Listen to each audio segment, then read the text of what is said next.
My name is Katarina Jovanavic. I'm the author of The King Has Goat Ears, illustrated by Felipe Beja, and I'm going to read the book.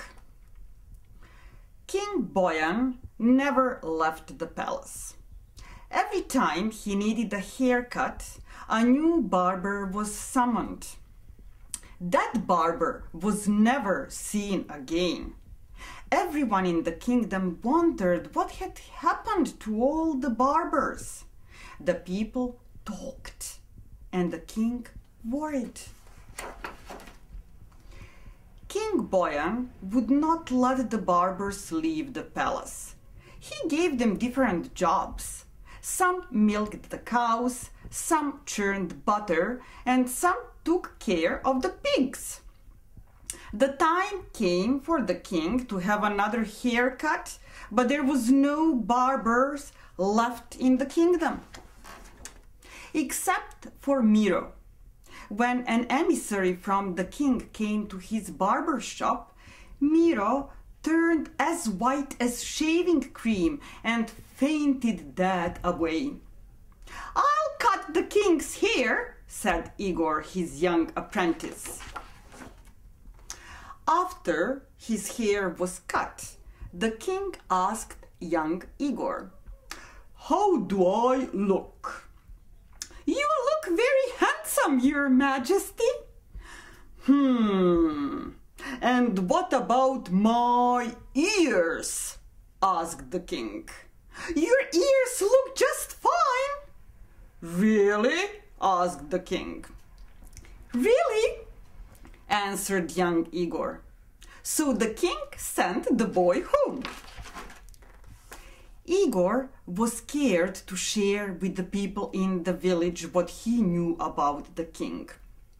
He didn't want to tell Miro either, but he couldn't keep the secret about King Boyan to himself. So he went to a meadow, dug a deep hole in the ground, and shouted down into it, "The king has goat ears! The king has goat ears!" Then he covered up the hole and went home. Igor went to the palace whenever the king needed a haircut. The king always wanted to know about his subjects, and Igor would entertain him with stories of village life while he cut and trimmed. "Your Majesty should come to the Mayfair," Igor suggested one day.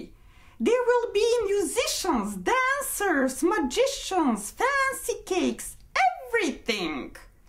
King Boyan was curious. In the spring, long reeds grew up out of the hole into which Igor had shouted his secret. Young shepherds who grazed their flocks in the field amused themselves by making flutes out of the reeds. But when the shepherds tried to play their flutes, all they could hear were the words, "The king has goat ears! The king has goat ears!" When the shepherds traveled into the village for the Mayfair, they took the strange singing reed flutes with them to sell for a penny each. On the day of the Mayfair, the villagers were surprised to see the king's carriage driving slowly through the fairgrounds. Dark curtains hung over its windows.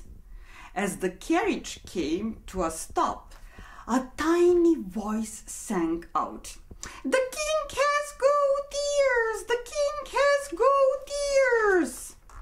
A guard ran over and pulled the scared little boy from out of the crowd. Just then, another, louder voice came from inside the king's carriage. "It is true. The king does have goat ears." And there was King Boyan, poking his face out the window and sprouting the biggest goat ears anyone had ever seen. "Let the boy go," he shouted to the guards. When the king returned to the palace, young Igor was waiting for him. The boy told the story about shouting his secret into the hole, the reeds and the flute. "Everything that happened at the Mayfair was my fault, Your Majesty," he cried, throwing himself before the king. "I beg your forgiveness." "There is nothing for me to forgive. Instead, I will reward you, young barber," said the king. "For you helped me to start liking myself the way I am. Would you like jewels, gold, or money?" "I already have my reward being Your Majesty's personal barber," answered Igor.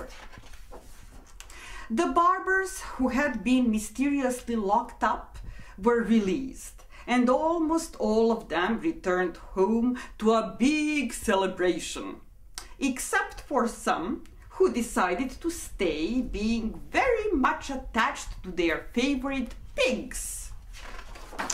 And what about King Boyan? The king liked himself just the way he was.